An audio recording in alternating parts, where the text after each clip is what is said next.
కళ్యాణ లక్ష్మి షాదీ ముబారక్ చెక్కుల పంపిణీ అంశంలో రెవెన్యూ అధికారులు వివక్ష చూపుతున్నారన్నారు కూకట్పల్లి ఎమ్మెల్యే మాధవరం కృష్ణారావు. ఎమ్మెల్యే అరికపూడి గాంధీ తన ఇంట్లో చెక్కులు పంపిణీ చేస్తే రెవెన్యూ అధికారులు అవకాశం ఇచ్చి తమకు ఇవ్వకపోవడం కరెక్ట్ కాదన్నారు మాధవరం. ఎమ్మెల్యే క్యాంప్ ఆఫీస్ అధికారిక భవనమేనన్నారు ఎమ్మెల్యే. ఇంట్లో భోజనం పెట్టి చెక్కులు ఇవ్వడం తమ సంస్కృతి అన్నారు. ప్రతిపక్ష నేతలకు ఒక న్యాయం, అధికార పక్ష నేతలకు ఒక న్యాయమా అంటూ అధికారులను ప్రశ్నించారు ఎమ్మెల్యే మాధవరం.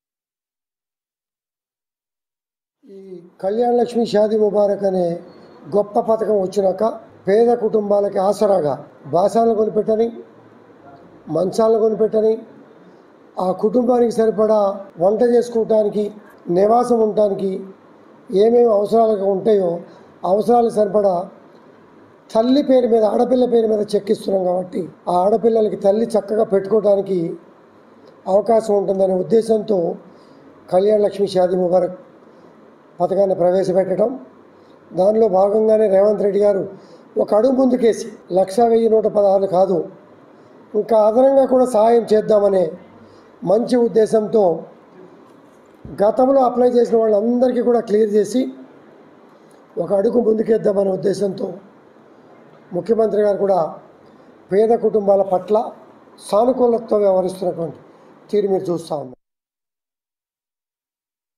చెక్కులు 252 చెక్కులు నా కాన్ఫరెన్స్లో ఏదైతే మహిళలు అప్పుడున్నటువంటి కేసీఆర్ గారు దేశంలోనే ఎవరు చేయలేనటువంటి పని కళ్యాణ లక్ష్మి అనేటటువంటిది ఒక బ్రహ్మాండమైన పథకాన్ని తీసుకొచ్చి ఆడపిల్ల పెళ్ళైతే 51,000 ఇవ్వాలి, సరిపోతలేదని చెప్పి 75,000 ఇవ్వాలి, ఇంకా సరిపోతలేదని చెప్పి 1,100 రూపాయలు చేసినటువంటి గొప్ప నాయకుడు కేసీఆర్ గారు ఆ రోజున.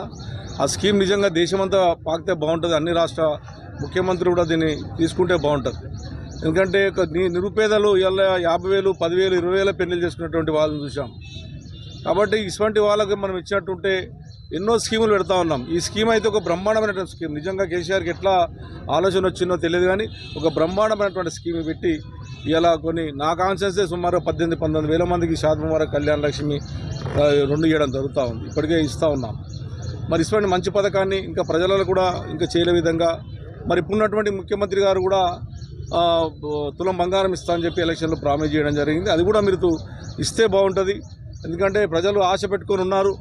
అది కూడా మీరు ఆలోచన చేయమని చెప్పి, ఎందుకంటే కేసీఆర్ గారు 51 చేసినప్పుడు మళ్ళీ సరిపోతలేమని 75 చేసినప్పుడు సరిపోతలేమని చెప్పేసి 1,00,000 రూపాయలు చేయడం జరిగింది. మీరు కూడా మేము ఇంకొక తులం బంగారం ఇస్తాం ఎక్స్ట్రా అని చెప్పడం జరిగింది. అది నిజంగా ఇస్తే ఆడపడుచులు ఆనందపడతారని చెప్పి ఒక కూకట్పల్లి శాసనసభ్యునిగా ప్రభుత్వానికి నేను విజ్ఞప్తి చేస్తూ ఉన్నాను.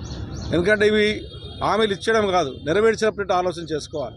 ఆ రోజు ప్రభుత్వంలో ఉన్నటువంటి మేమందరం కూడా కళ్యాణ లక్ష్మి అనేది ఎప్పుడు పెట్టలేదు. అది ముఖ్యమంత్రి గారు సొంత నిర్ణయంతో తీసుకున్నటువంటి నిర్ణయం. అప్పుడు కేసీఆర్ పెట్టినటువంటి పథకం నిజంగా బ్రహ్మాండమైన పథకం. నాకు ఇంకోటి నేను కలెక్టర్ గారిని, ఎంఆర్ఓ గారిని రిక్వెస్ట్ చేస్తూ ఉన్నాను.